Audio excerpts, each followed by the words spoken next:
Ready? In a bit. Okay.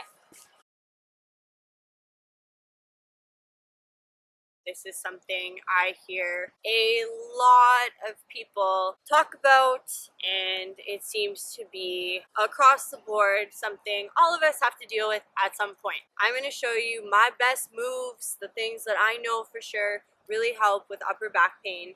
But first, I want to say something really important. In our bodies, where we feel pain is often not where the pain is actually coming from. So that's a really interesting thing to know. Where you feel the pain in your body is often not where the pain is actually coming from, where it stems from. An example of this is I've had a massage client come in with neck pain, and I spend almost the entire treatment massaging their hips and their low back, primarily the hips, and they leave without neck pain. So the reason this is possible is because everything in our body is connected. Let's say you have really tight hips and glutes, tight lateral rotators, which are the muscles deep to your glutes. So honestly, in most people, hips, glutes, lateral rotators are really tight. As a massage therapist, that's the first area I begin with always, because 90% of the time it helps alleviate pain everywhere else above or below the hips. It's really interesting because it's confusing to people when they come in and they're like, I have a sore neck, and I immediately start digging my elbow in their butt, hips. So picture like the pelvis bones, the vertebrae going up to your neck. So if you have a really tight, and all of us are uneven, so often we do more things on the right than we do on the left, or maybe you've had an injury on one side, so often we're a little bit uneven. That's normal, that's okay. So let's say you have an injury, or maybe you just put more weight on one side of your body, so you get a little bit of a twist in your pelvis. So a small twist at the bottom of your spine can become a bigger twist at the top of the vertebrae. So you have pain in your neck, but massaging the neck isn't going to help anything because that's not where the problem stems from. You feel me? Yeah. So relaxing the hips can relax the pelvis, which will create more relaxation in the whole spine and in your neck. A neck massage is the best thing in the world, but if you have neck pain, often it's not where the pain's coming from. It's kind of the same thing for the upper back. If you have upper back pain, I highly recommend that first you look at your hips and glutes and lateral rotators and lower back and see if you can relieve tension there first. So I made a yoga video for you. I'll post the link below. I really recommend trying that first and seeing if you feel better, and then doing this video. So without further ado, this is the best stuff that I know to help with upper back pain. So the first thing you want to do is warm up the back, warm up the muscles, warm up the spine, wake it up by moving it around. Cat-cow is literally the best. So if you're not familiar, you stack your hips over your knees, your shoulders over your wrists, and begin to move your spine like a cat, and then what is known as cow in yoga. So in cat, you bring the belly button inward and upward, you suck in your stomach, bring the chin in. Cow is the opposite, so belly button to the floor, to the ground. The head doesn't need to come all the way back.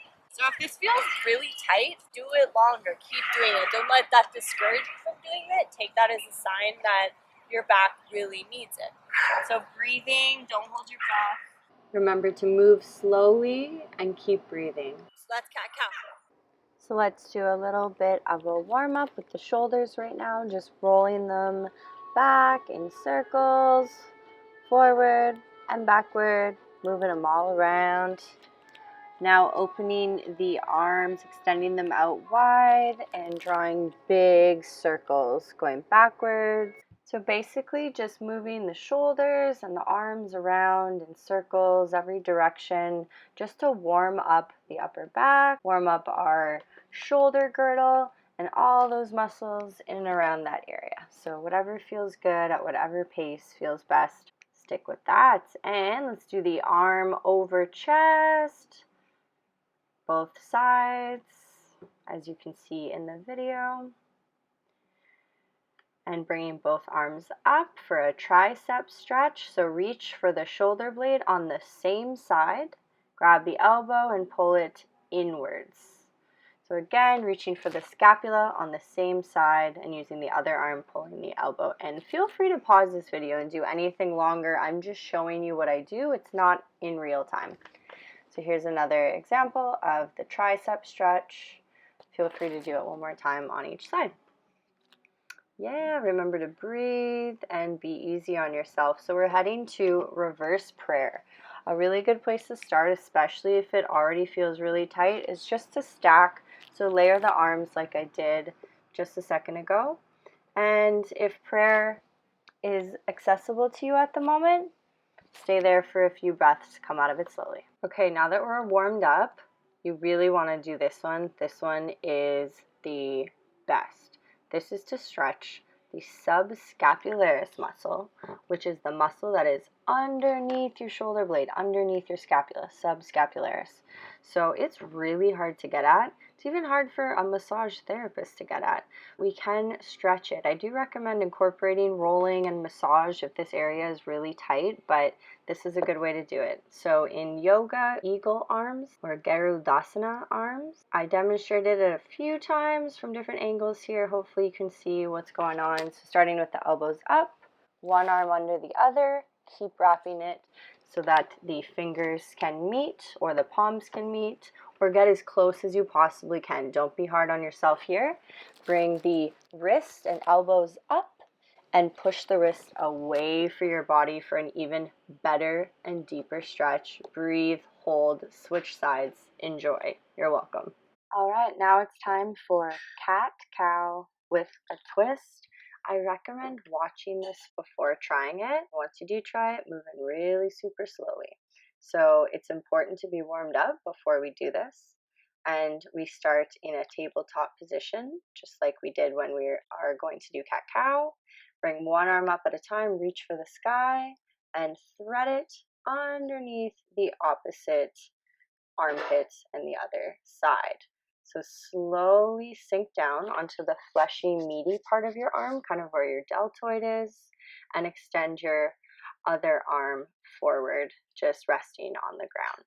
So this is one of those stretches where you really want to go slow and find your sweet spot.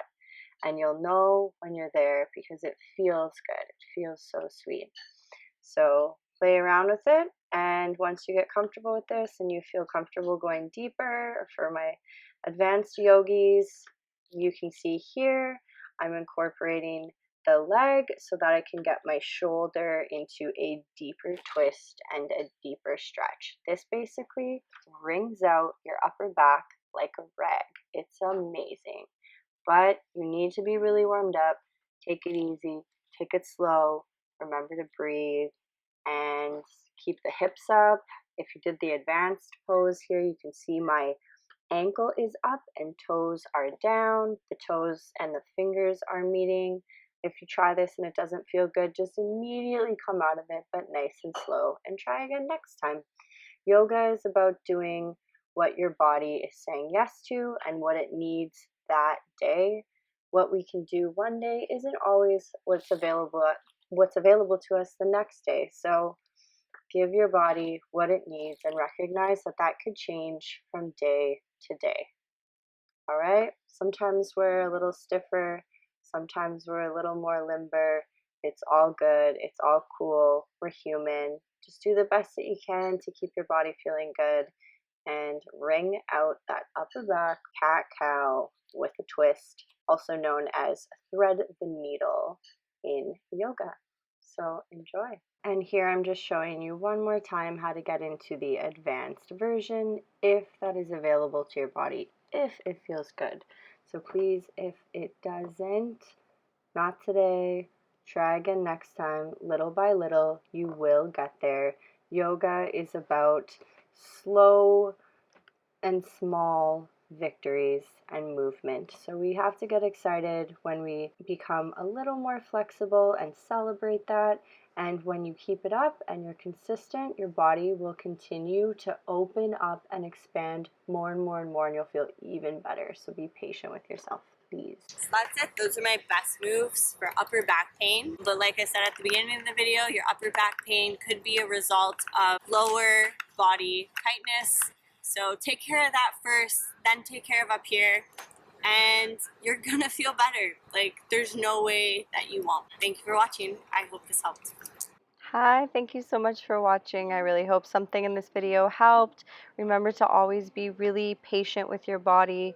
Breathe, settle into the pose, be patient, take your time, and your body will respond well to your consistency and your self-love, aka yoga practice. See you soon.